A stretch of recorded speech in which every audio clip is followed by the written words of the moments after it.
हमारे पोजीशन के लोग भी यहाँ पर मौजूद हैं, उनके साथ यहाँ पर हाजिर हुआ हूँ कुछ 2-3 दिन से जो वाक़यात हो रहे थे उस पर बात करने के लिए। मेरे साथ पहले भी इस तरह की बहुत सारी वाक़यात हुए, लेकिन उसको मैं सियासी तौर पे ले रहा था और मैं खामोश था। लेकिन अब वो सियासी तौर पे लेने से बात आगे चली गई और अब उसको सरकारी सतह पे मेरे साथ वो चीजें हो रही जो पहले सियासी सतह पे हो रही थी। इंतहाई अफसोस के साथ कहना पड़ता है कि आज से 2 दिन पहले एक वाकया हुआ और वो वाकया ऐसा हुआ कि मेरे पास आज मैं यहाँ पर आपके सामने बैठ के यहाँ कह रहा हूँ कि मुझे 2 साल हो गए, मैं टाउन का चेयरमैन हूँ, मुझे सरकारी गाड़ी नहीं मिली है, मैं अपनी गाड़ी यूज कर रहा हूँ, पर्सनल गाड़ी यूज कर रहा हूँ। तो एक गाड़ी थी जो कि हमारे परचेज ऑफिसर्स को मिली हुई थी ट्रांजैक्शन पीरियड से भी पहले, और वो पूरे डिस्ट्रिक्ट कुरंगी का वाहिद परचेज ऑफिसर था जिसको ये गाड़ी सेक्रेटरी लोकल बॉडी ने अलॉटमेंट की थी।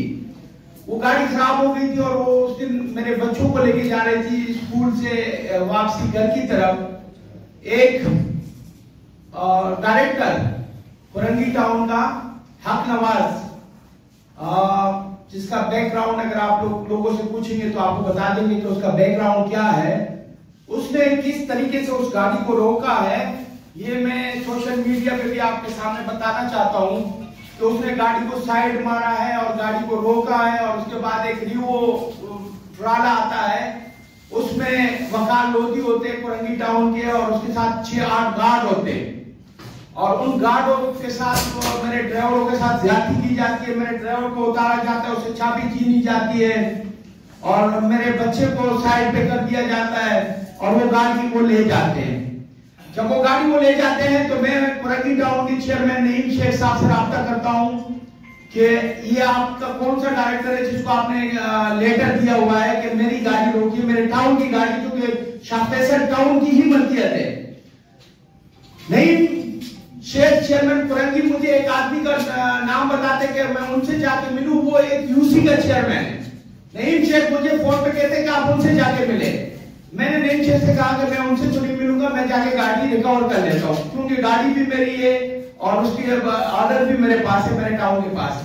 हम जाते हैं, वो गाड़ी रिकवर करते हैं और वो गाड़ी रिकवर करने के बाद डायरेक्टर जो गाड़ी लेके गया होता है वो हमसे माफीनामा लिख के देता है और हम इस दौरान हम 15 पे भी कॉल करते हैं, पुलिस को एप्लीकेशन भी दे देते हैं, लेकिन माफीनामे के पास हम उस चीज को खत्म कर लेते हैं कि जी खत्म हो गया और कोई मसला नहीं हुआ।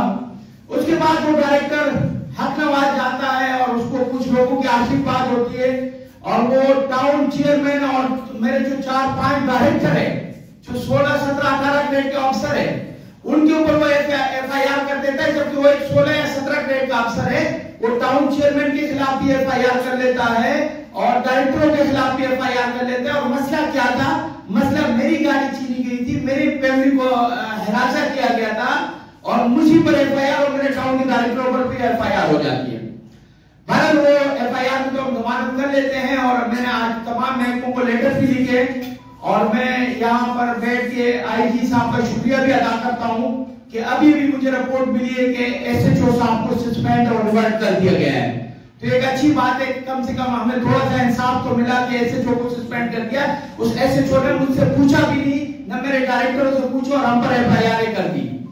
उसके बाद अगला मरहला है, मैं सेक्रेटरी लोकल बॉडी से मुखातिब हूँ कि आप इतने बड़े वाकयात पे मेरे 4 डायरेक्टरों को सस्पेंड कर रहे हैं, तो आप कम से कम मुझसे तो पूछे ना, क्या अगर आपने मेरे डायरेक्टरों को सस्पेंड करना है, मुझे मालूम करना है, तो आप आ जाए खुद ही टाउन चलाने पे, मुझे किस लिए आपने बिठाया हुआ है।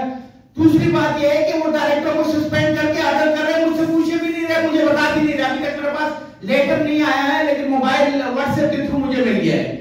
तो इस पे भी हम इंशाल्लाह उम्मीद करते हैं कि सिंध हुकूमत और वजीर बल्दियात और खासकर मेयर साहब से गुजारिश है कि इस ऑर्डर को फौरन वापसी लिया जाए।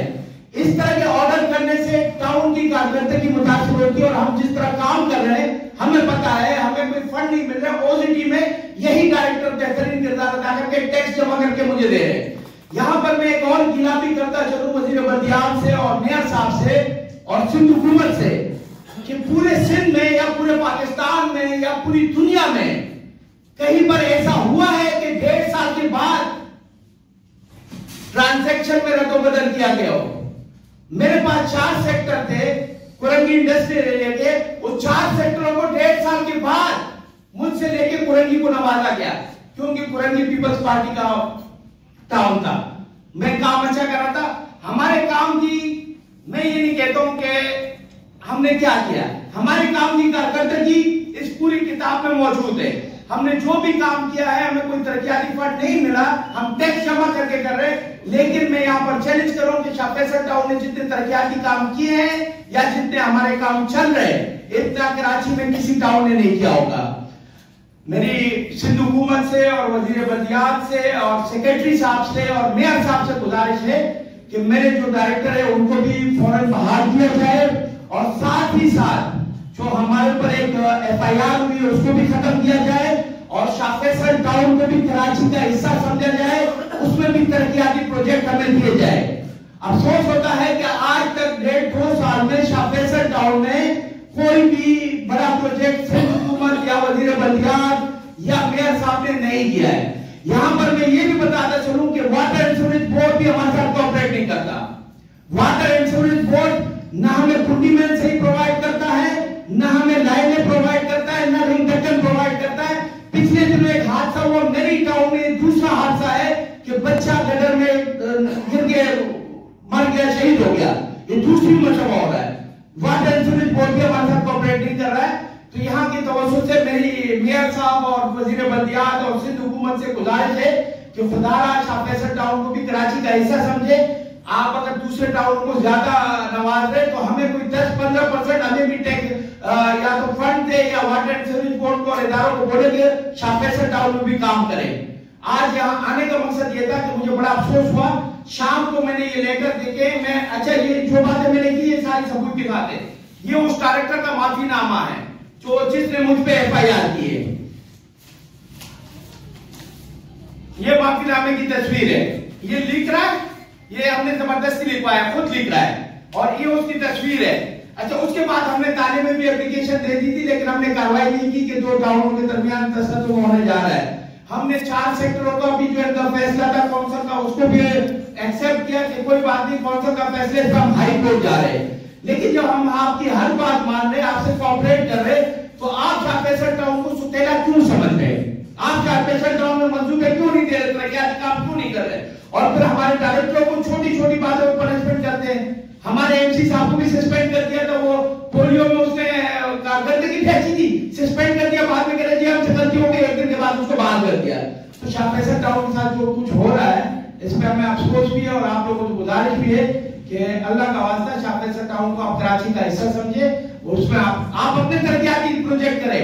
हम आएंगे भी नहीं, उस तरफ देखेंगे भी नहीं, आवाम को सहूलत है, और अगर आप कहेंगे तो हम और आप मिलकर भी काम कर सकते हैं। मैं आज एफर्ट दूंगा, आप काम कराए, आप अपनी दस्ती लगाए, लेकिन काम तो कराए ना। और ये जो हमारे साथ सुतेले माँ वाला सलूक हो रहा है, डायरेक्टरों को कभी सस्पेंड किया जाता है, कभी चेयरमैन पे FIR होती है, हमारे कहने से कोई काम नहीं होता है, तो इसका भी प्लीज अदालत किया जाए। बहुत शुक्रिया। सियासी पॉइंट को सब्सक्राइब कीजिए और लाइक कीजिए और घंटी बजाना ना भूलिए, ताकि आपको हमारी नई वीडियोस का नोटिफिकेशन मिलता रहे।